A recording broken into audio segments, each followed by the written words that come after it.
Human geography के free lectures के अंदर एक बार फिर से आपका स्वागत है। आज का हमारा विषय environmental issues in rural settlements, यानी ग्रामीण बस्तियों के अंदर क्या क्या पर्यावरणीय समस्याएं उभर कर सामने आती हैं, तो उनको आज जानेंगे। तो आइए शुरू करते हैं। सेटलमेंट्स की बात करें तो मनुष्य जहाँ भी रहता है वह सेटलमेंट्स बन जाती है, और हम निश्चित तौर पर कह सकते हैं कि मनुष्य या तो गाँवों के अंदर रहता है या शहरों के अंदर, लेकिन जहाँ भी रहेगा वहाँ पर समस्याएं आम बात होती हैं। तो ग्रामीण सेटलमेंट्स की क्या क्या समस्याएं हैं, उनके अंदर पहले पर्यावरण और इकोलॉजी से संबंधित समस्याएं देख लेते हैं। वनों का कटाव इसके अंदर सबसे ऊपर हमने नाम लिखा है, क्योंकि बहुत महत्वपूर्ण और बड़ी समस्या है। वनों को लगातार काटा जा रहा है, खासकर 80% वन हम काट रहे हैं, वे केवल कृषि योग्य भूमि पाने के लिए, कृषि करने के लिए ही काट रहे हैं। तो वनों के कटाव के नुकसान से हम सब वाकिफ़ ही हैं कि उससे जो भी जलवायुविक समस्याएं पैदा होंगी, चाहे बाढ़ आएगी, चाहे सूखा पड़ेगा या तापमान बढ़ेगा, जो भी ग्लोबल वार्मिंग, तो उन सब का प्रभाव जो ग्रामीण इलाकों पर रह रहे लोग हैं उनको उनसे जूझना पड़ेगा। इसके अतिरिक्त लगभग हम 5% वन केवल लकड़ी या ईंधन पाने के लिए ही काट देते हैं। तो यानी कुल मिलाकर कह सकते हैं कि वनों का कटाव ये पूरी जो इकोसिस्टम है उसको ही बदल देता है, बायोडाइवर्सिटी को ही बदल कर रख देता है। उसके फिर अन्य जो नुकसान है वो सामने आते हैं, क्योंकि बहुत से ऐसे जीव हैं जो कि मनुष्यता के लिए ज़रूरी होते हैं, जो कि वनों के कटाव के साथ ही ख़त्म हो जाते हैं। अति चराई, ओवर ग्रेजिंग में एक महत्वपूर्ण समस्या है, पर्यावरणीय समस्या है।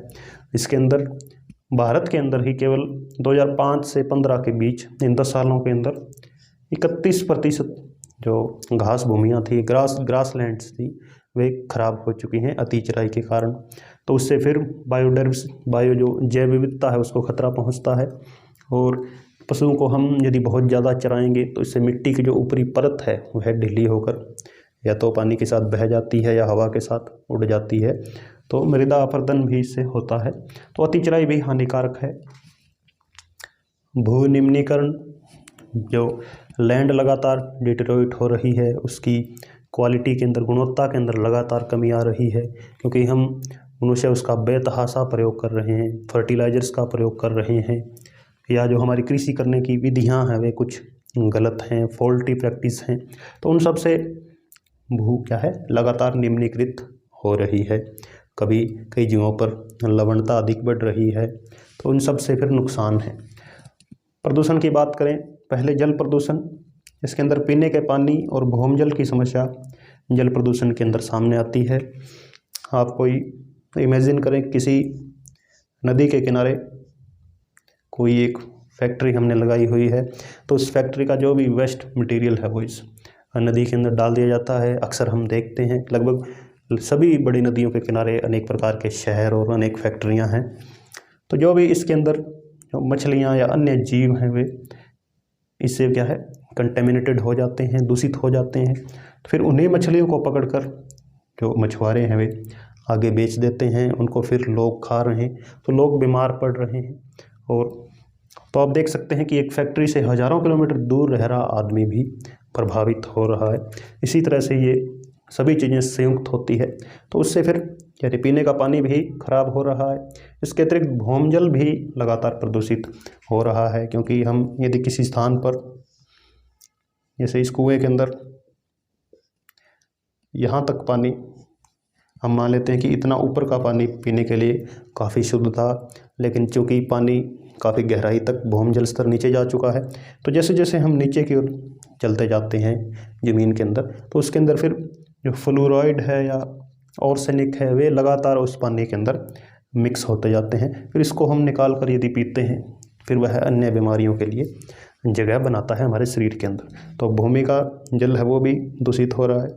वायु प्रदूषण, गाँवों के अंदर जो भी एग्रीकल्चर का वेस्ट मटेरियल है, पराली को हम जलाते हैं, अवशेष जलाते हैं, तो उससे फिर धुआं वातावरण के अंदर पहुंचता है। या घरों के अंदर हम जो खाना पकाने के लिए या ईंधन जलाते हैं, गोबर के उपले जलाते हैं, तो उनसे भी वायु प्रदूषण होता है।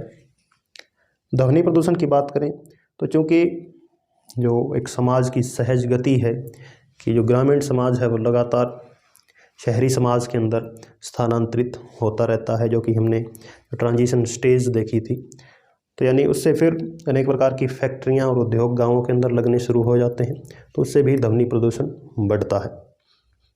भूमि प्रदूषण भी लगातार भूमि प्रदूषित हो रही है अनेक प्रकार के फर्टिलाइजर्स से या कृषि करने की हमारी गलत तकनीकों के कारण।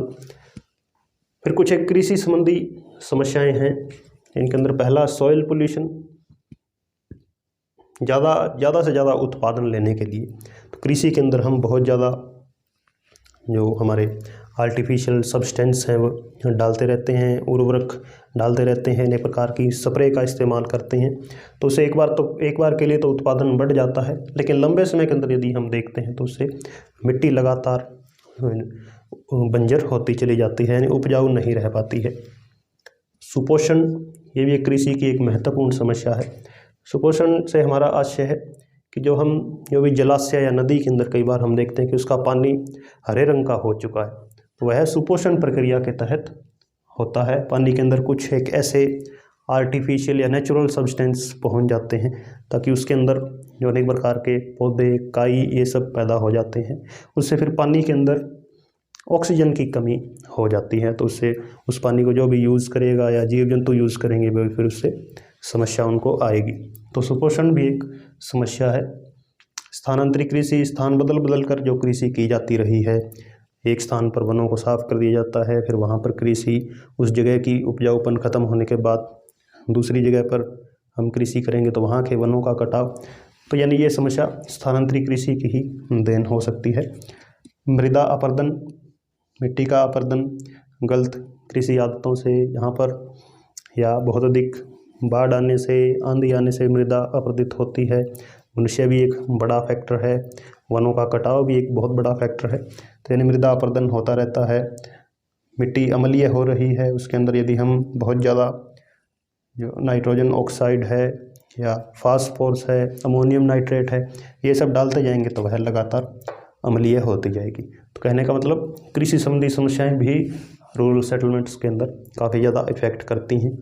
इसके अतिरिक्त कुछ एक सामाजिक समस्याएं भी हैं, क्योंकि मनुष्य एक एनवायरनमेंट के अंदर रह रहा है और वह लगातार प्रकृति के साथ इंटरेक्ट करता है। तो कहने का मतलब ह्यूमन ज्योग्राफी का मुख्य आशय ही यही है कि मनुष्य की समस्याओं को हम समझें।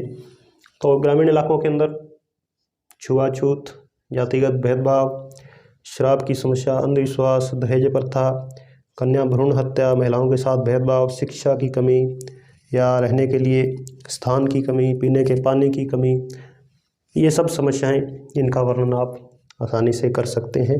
इसके अतिरिक्त कुछ एक और समस्याएं यदि आपको ध्यान में है तो वो भी आप लिख सकते हैं। तो ये हमारा आज का topic, environmental issues in rural settlements.